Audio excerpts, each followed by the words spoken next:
$5. That's what my brother told me I'd be getting from our father's estate. Not $5,000, not $500. 5 Canadian dollars. Enough to buy yourself a Tim Hortons coffee and a donut for the road back to whatever dock you're scraping barnacles off these days, Robert had said, his voice carrying that particular smugness that only comes from watching someone else fail. He'd called me 4 days after Dad's funeral, a funeral he'd somehow neglected to tell me about until the obituary ran in the Halifax Chronicle-Herald. Board meeting. Monday, 9 a.m. Sharp. Mackenzie Fisheries headquarters. Dad's will is being read. His business partner, Douglas Campbell, insists you be present. Something about legal requirements. He'd paused then, letting the poison sink in. Personally, I just want to see that weathered face of yours when you hear it spelled out. You spent 45 years gutting fish and mending nets while I built an empire. Dad knew which son carried the Mackenzie legacy forward. The only reason you're getting $5 is because the old man felt guilty for having such a disappointment as a younger son. Before I could say a word, the line went dead. I stood there in my small workshop in Lunenburg, holding my old Nokia, surrounded by the smell of marine varnish and fishing rope. Late October afternoon light filtered through the salt-stained windows, catching the project on my workbench, a custom gaff hook I'd been forging for a friend's charter boat. My hands were rough from 45 years of hauling nets and fixing equipment. My flannel jacket had patches on both elbows, and I was wearing the same steel-toed boots I'd owned for 20 years. I looked down at them. Good boots. Honest boots. They'd walked me through 4.5 decades of real work, building things, fixing things, keeping boats running when everyone else had given up. Robert had always despised that about me. While he wore $1,000 suits and played golf at the Ashburn, I wore oilskins and worked the dawn halls. While he married Catherine, a woman whose engagement ring could have bought a decent used truck, I'd married Annie, a schoolteacher from Chester, who believed in saving money and growing vegetables. We'd separated amicably 8 years back, both realizing we worked better as friends than spouses, but she still called every Sunday evening to make sure I wasn't living on tinned soup and crackers. Robert had called her that simple woman at our wedding. Dad had nearly thrown him into Halifax Harbor. I walked over to the wall, where an old photograph hung in a cheap frame gone gray with age. In it, Dad stood between Robert and me, arms around our shoulders.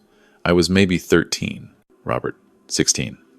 We were standing on the deck of the Mary Catherine, Dad's first boat, a 30-foot longliner he'd bought used in 1965. Dad had started with nothing, worked crew on other men's boats, saved every penny, bought that boat when the owner retired, and built Mackenzie Fisheries from that single vessel. It had been his dream, his life's work, his way of proving a fisherman's son from Cape Breton could amount to something. And now Robert claimed he'd built it into an empire. The thought made me laugh, a short, bitter sound in the empty workshop. Empire. Robert had been handed the company presidency when he turned 32. Dad had made him operations manager, then VP, then CEO, and Robert had nearly sunk us 3 times that I knew of. But I'd kept quiet, always kept quiet. That was my role, apparently. The disappointment, the deckhand, the one who fixed problems in the dark, while Robert took credit in the boardroom. I looked at the phone in my hand. $5. I should have been angry, should have been hurt. Mostly I was just tired. Tired of being overlooked, tired of being the family embarrassment, tired of Robert's cruelty and Catherine's condescension and Dad's long silences that had stretched between us these past 7 years. Silences that started when Robert finally convinced Dad I was a failure. A drain on the Mackenzie name, someone who'd chosen manual labor over real business. Monday board meeting. $5. Fine. I'd go. I'd sit there. I'd take my $5. I'd let Robert have his moment. Then I'd leave, go back to my workshop, back to my projects, back to my quiet life. At 62 years old, I'd made peace with being the black sheep. Or at least, I thought I had. I closed the workshop early that Friday, drove to Halifax, and did something I hadn't done in years. I bought a new shirt. Nothing fancy, just a plain button-down from Winners, navy blue. Arshadilme Yan, Joshadilme Fen. I pressed it carefully that night, along with a pair of khakis I'd worn to Annie's sister's wedding 3 years ago. I didn't own a suit, owned one once, wore it to my wedding, but it had long since gone to Value Village. Didn't need suits in my line of work, but I wanted to look presentable. Some stubborn part of me refused to give Robert the satisfaction of seeing me show up looking exactly as pathetic as he expected. Monday morning arrived cold and damp, typical Nova Scotia autumn. I drove my 18-year-old F-150 into Halifax, engine running smooth because I'd rebuilt the transmission myself 2 winters ago.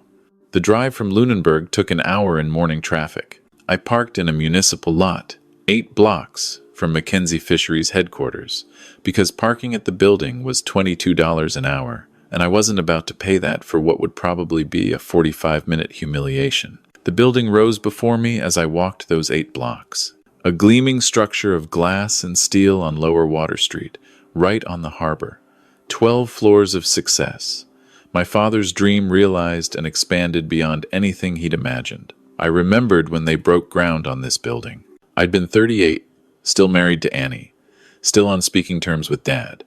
He'd invited me to the ceremony. Robert had forgotten to mention the date, but Dad called personally.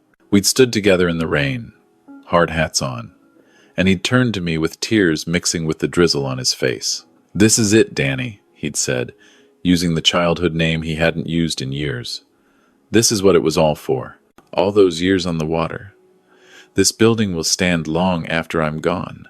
I'd actually helped design the climate control system for the cold storage facility in the basement.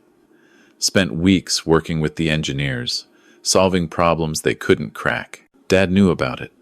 Thanked me quietly one evening over Keith's at his house.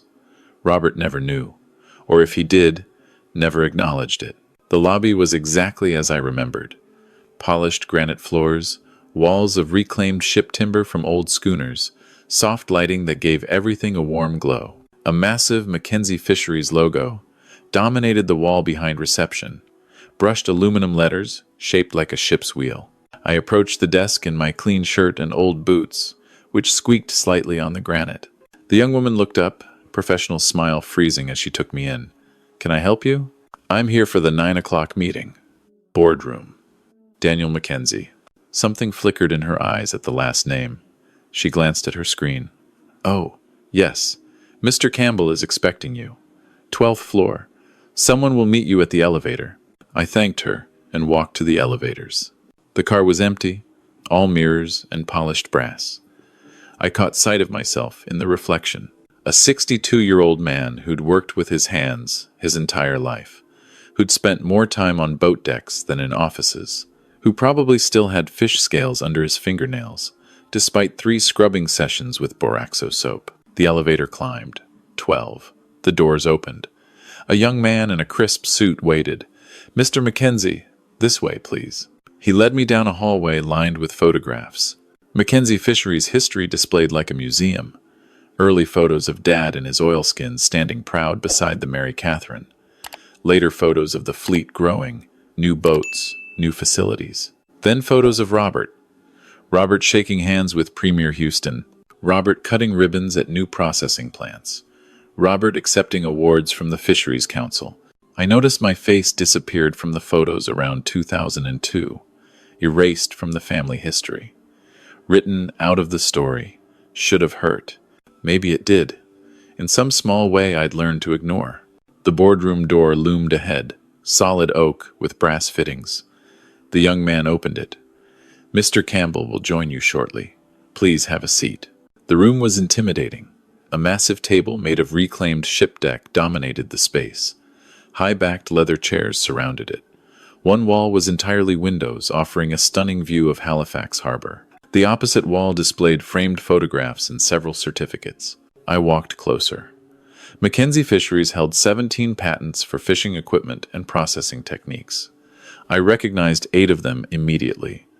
I'd designed 6 of those 8. My name didn't appear on any. "Well, well, you actually showed up." Robert's voice cut through the room. I turned. He stood in the doorway, looking every inch the successful CEO. Charcoal suit, perfectly tailored. Silver hair, styled precisely. Watch catching the light. White gold and diamonds. Behind him stood Catherine in what I guessed was a designer dress and heels that could have paid my rent for 3 months. Next to them, a man I didn't recognize. Younger, maybe 48, slicked back hair, and a predatory smile. Expensive leather briefcase. "I got your call," I said simply. Robert walked in, Catherine, and the other man following. He looked me up and down with open contempt. "Winner's clearance rack, Danny? You shouldn't have dressed up on my account." Catherine gave a small laugh. The other man just smiled.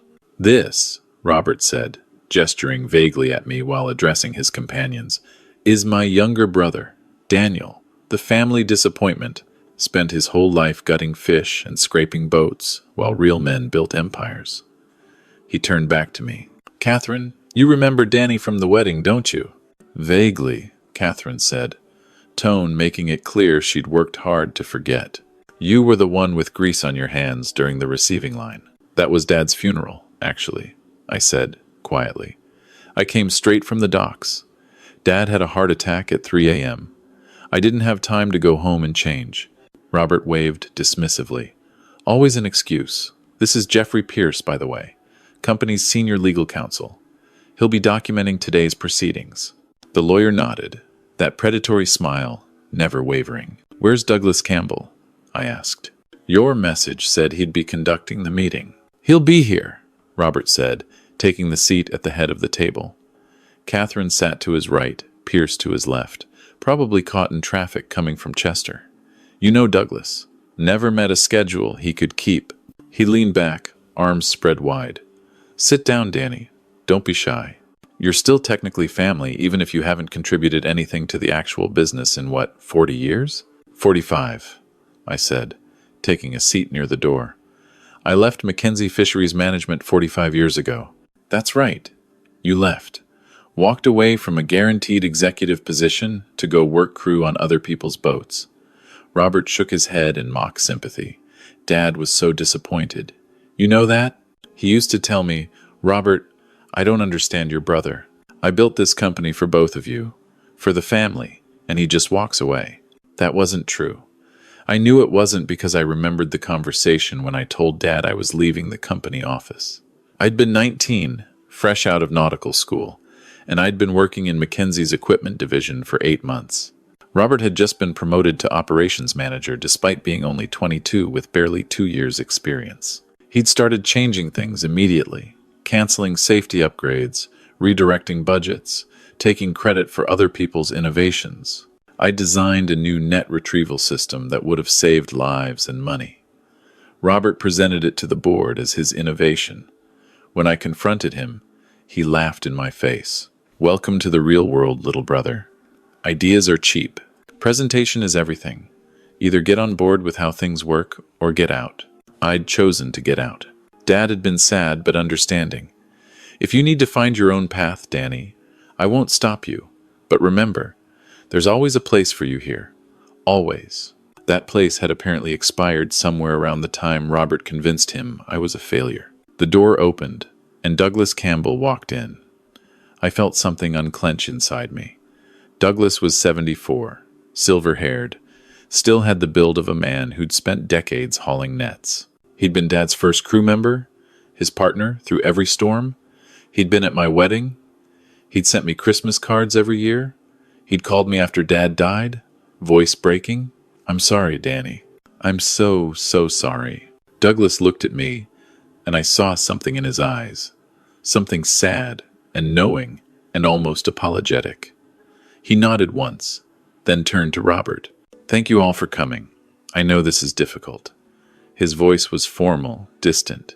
He walked to the far end of the table opposite Robert and set down a worn leather folder. From it, he pulled a document. Not just any document, but one I recognized. Dad's planning folder, the brown one with the coffee ring on the corner that he'd kept for 35 years. "Can we get this over with?" Robert checked his watch. "I have lunch with the fisheries minister at noon. Important meeting, federal contracts."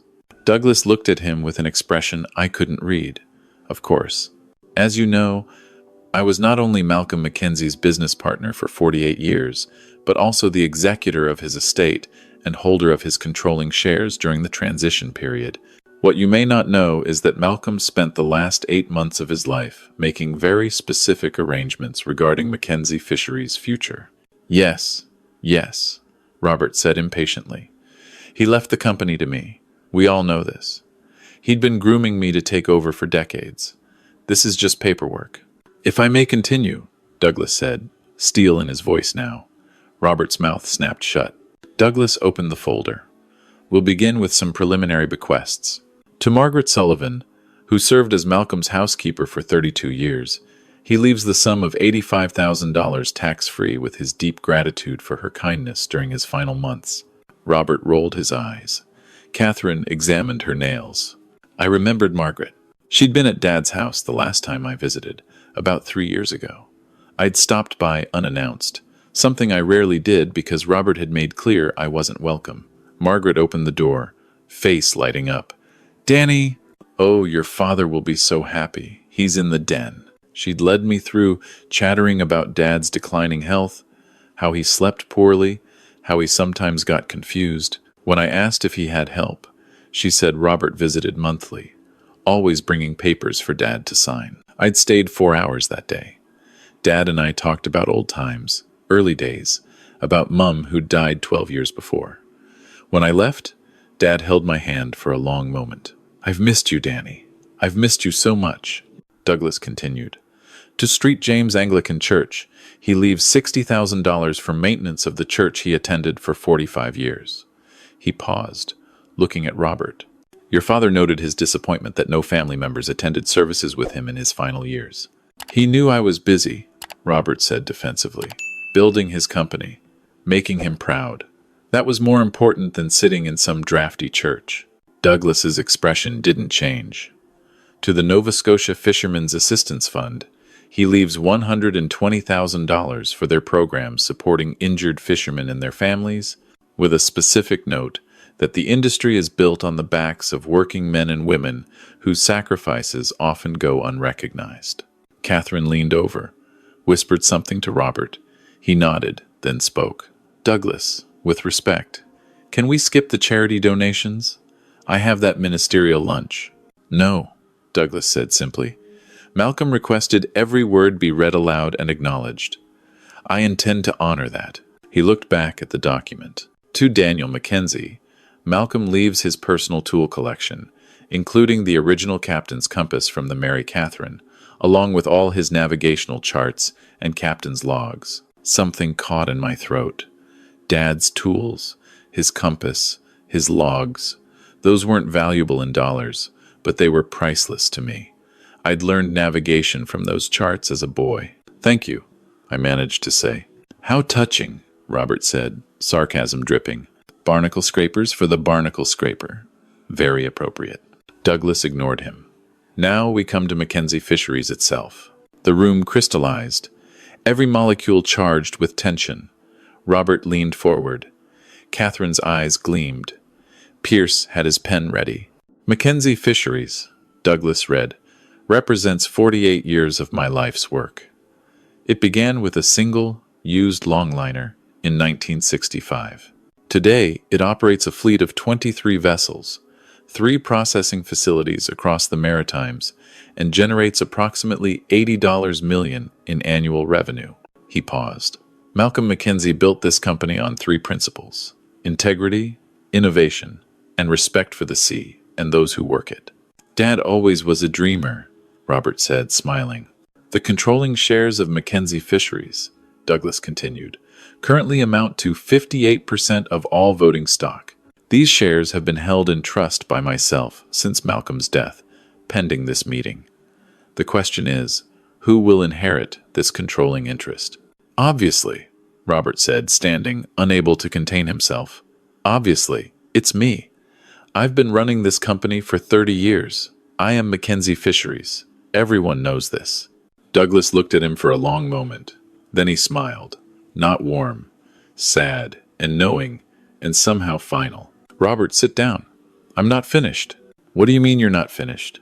Just read the part where Dad left me the company, and let's be done with this charade. Danny over there can take his compass and his $5 and go back to whatever dock he's living on. $5? Douglas repeated slowly. Interesting. Where did you hear that figure? Robert's face reddened. Dad told me before he died. Said he was leaving Danny $5, just enough to make it legal. A symbolic gesture for a brother who'd turned his back on the family. Malcolm never said that to you, Douglas said quietly. Because Malcolm never intended to leave Daniel $5. In fact, Malcolm never discussed the details of his will with you at all. I know because I was present for every legal conversation Malcolm had in his final year. The room went very still. Robert's face had gone from red to an odd grayish color. What are you talking about? Douglas pulled out another document. What I'm talking about, Robert, is the fact that you've been lying, not just about the $5, but about many things, and your father knew it. He looked at me, that apologetic sadness again. Daniel, I'm sorry. What I'm about to reveal will be painful, but your father insisted everything come to light. My heart was pounding. What do you mean? Douglas took a breath. 8 months before his death, Malcolm began experiencing concerning memory issues. Small things at first. Confusion about dates, forgetting appointments. He worried he might have early dementia, so he asked me to help him conduct a comprehensive review of the company's finances and operations. He wanted everything in order before his mind deteriorated. His mind was fine, Robert interrupted. Sharp until the end. Actually, Douglas continued, his memory issues were a side effect of blood pressure medication. Once that was adjusted, his cognitive function returned completely, but during our review, he discovered something that devastated him. Douglas pulled out a thick stack of papers. He discovered, Robert, that you'd been systematically stealing from the company for over 18 years. The words hung in the air like a bomb. Catherine gasped. Pierce's eyes went wide. Robert shot to his feet. That's a lie. That's a goddamn lie. Sit down, Douglas said, voice hard as steel. You'll have your chance to speak, but first you'll listen. He looked at the papers. Shall I itemize? False expense reports totaling over $2.3 million. Contracts awarded to shell companies you secretly controlled with markups of 30 to 45%. Bonuses you approved for yourself without board knowledge. Equipment purchases that never actually occurred. The list continues. He dropped the stack on the table. Your father spent 4 months documenting everything. He was meticulous. He always was. Robert's face had gone from gray to purple. This is insane. Everything I did was for Mackenzie Fisheries. You nearly bankrupted it, Douglas said quietly. 4 times in the past 20 years, this company was on the verge of catastrophic failure due to your decisions. 4 times it was saved. Your father assumed, as did I, that market conditions had simply improved. It wasn't until his final months that he discovered the truth. Douglas turned to me. Daniel, your father asked me to ask you a question. Do you remember the Maritime Marine contract in 2008? I blinked, disoriented by the sudden shift. The Maritime Marine contract? Yes. We'd bid on a major contract for fishing equipment supply. It would have saved the company that year, but we lost the bid because our winch system prototype failed during testing. Do you remember why it failed? I nodded slowly. The hydraulic system had a design flaw. I tried to tell Robert during development, but he ignored you, Douglas finished. And when the prototype failed, the company nearly went under. Except it didn't. Do you know why? I shook my head. Because 3 weeks after we lost the maritime contract, an anonymous engineer submitted a revised design directly to Maritime Marine, a design that corrected all the flaws. Maritime was so impressed they came back and awarded us the contract using the new design. The company was saved. Your father always wondered who that anonymous engineer was. Douglas looked at me steadily. Daniel, do you have something you want to tell us? My mouth had gone dry. I'd forgotten about that. Or tried to. Yes, that was me. I submitted the corrected design. Why didn't you take credit? Because Dad was trying to build a relationship with Robert. I didn't want to make things worse between them. And honestly, I thought maybe seeing the company succeed would help Robert become better at his job. There were other times, weren't there? Douglas said. Other anonymous solutions. Other crises where you stepped in from the shadows. I didn't answer immediately. Memories flooded back.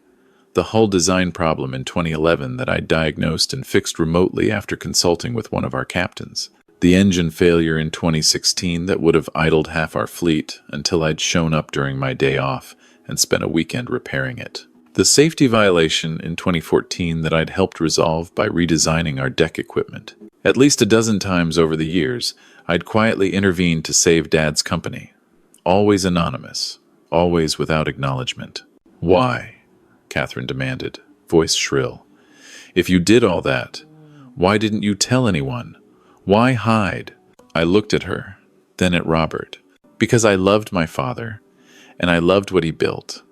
And I didn't need credit. I just needed to know the company would survive. Spare me the martyr act, Robert snarled. If any of this were true, Dad would have known. He would have thanked you. He did know, Douglas interrupted quietly. At least he suspected.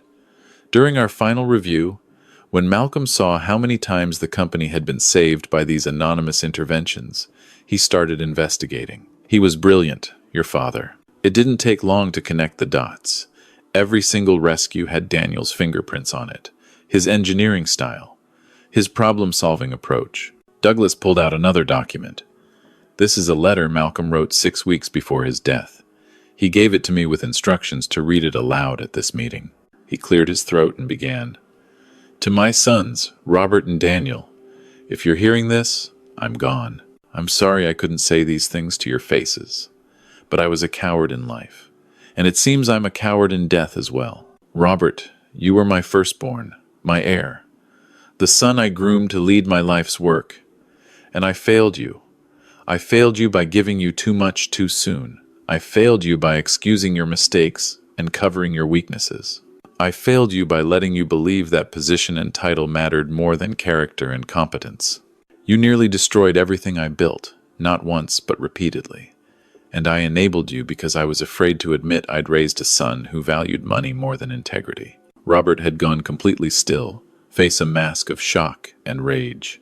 Catherine stared at him with horror dawning in her eyes. Douglas continued, Daniel, you were my quiet son, my thoughtful son, the one who inherited my love of the sea and building things. And I failed you too.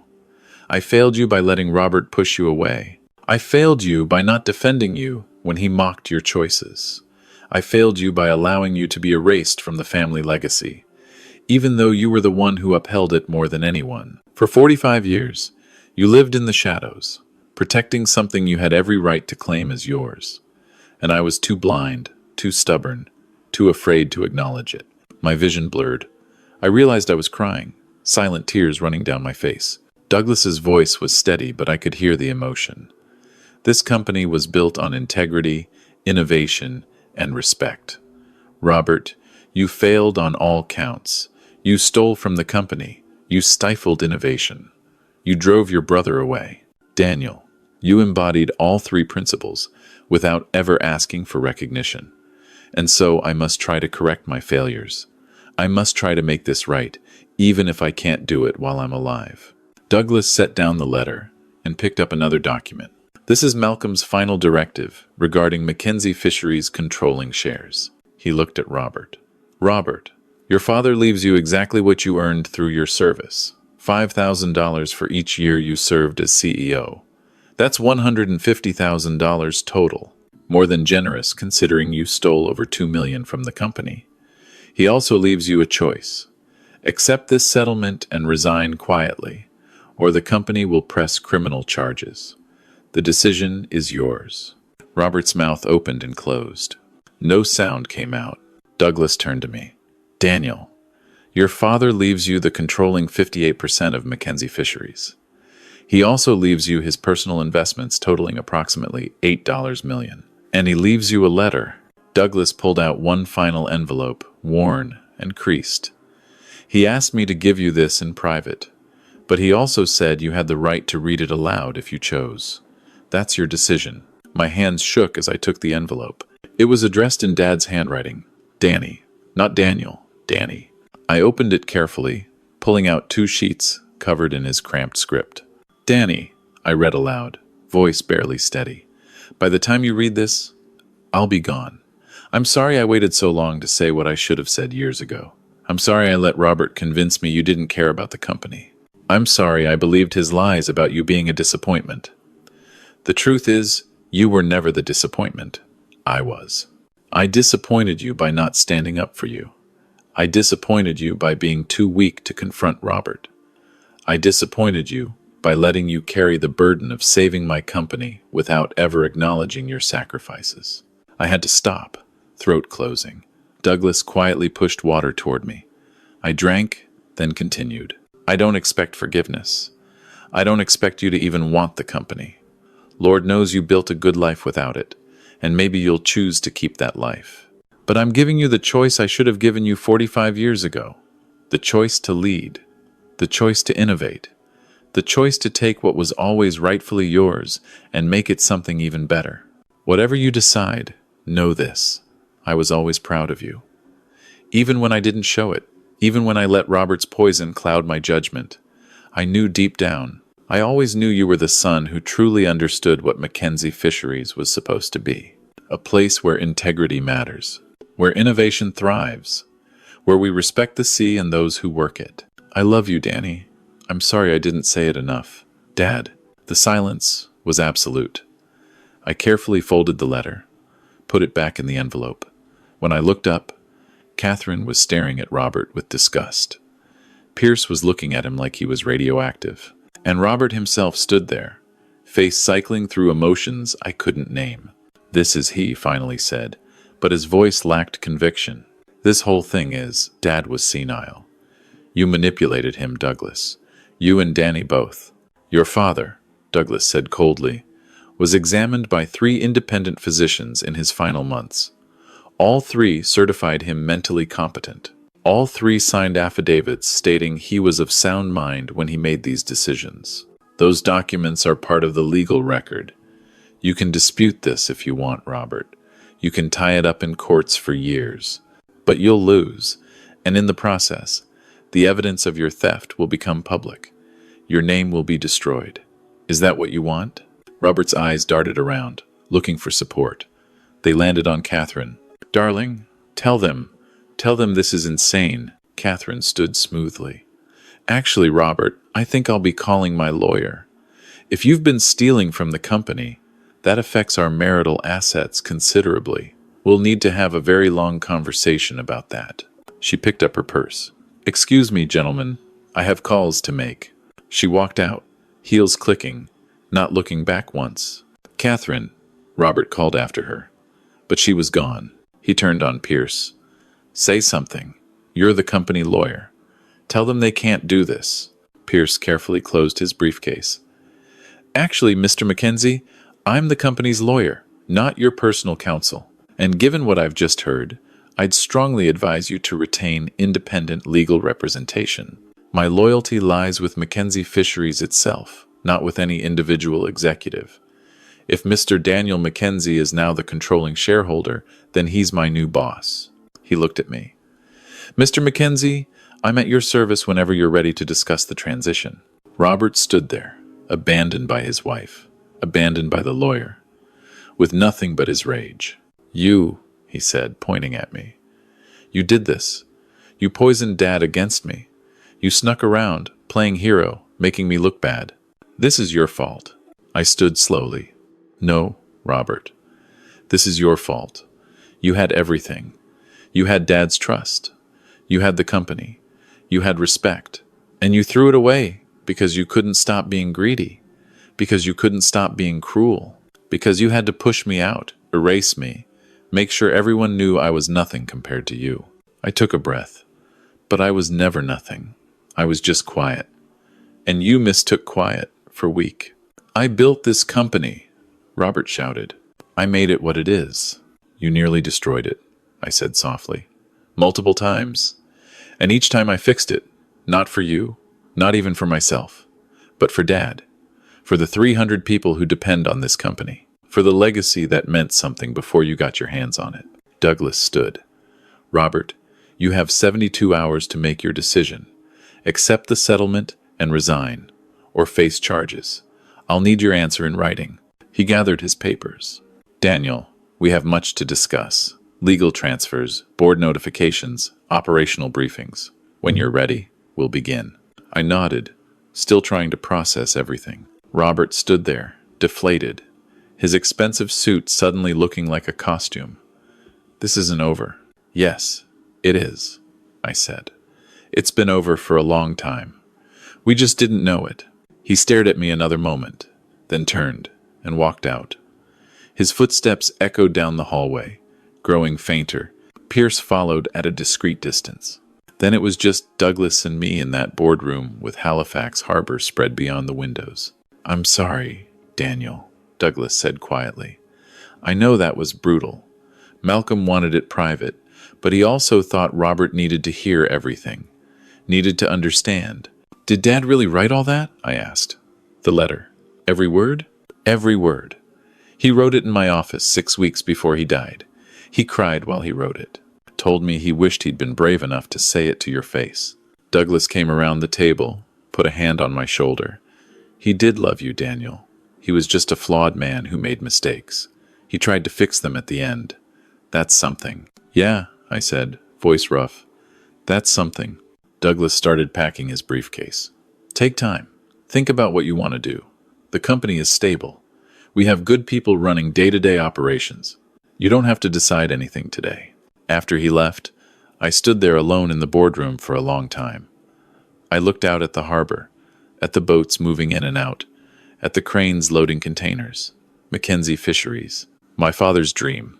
Now mine. I thought about my workshop, my quiet life, my simple projects. I thought about 300 employees who didn't know me, who'd probably heard I was the disappointment, the one who walked away. I pulled out my phone and called Annie. She answered on the second ring. "Danny, how did it go?" It went differently than expected. "He didn't really leave you $5, did he?" "No, he left me the company." Silence. Then, "Oh my God, Danny, the whole company?" "The whole company. What are you going to do?" I looked around the boardroom one more time, at the photographs on the walls, the ones that had erased me, at the patents, the ones I'd designed but never signed, at the harbor beyond the windows, waiting. "I don't know yet," I said honestly. "But I think maybe I'm going to try to fix things one more time. Not from the shadows this time. Not quietly.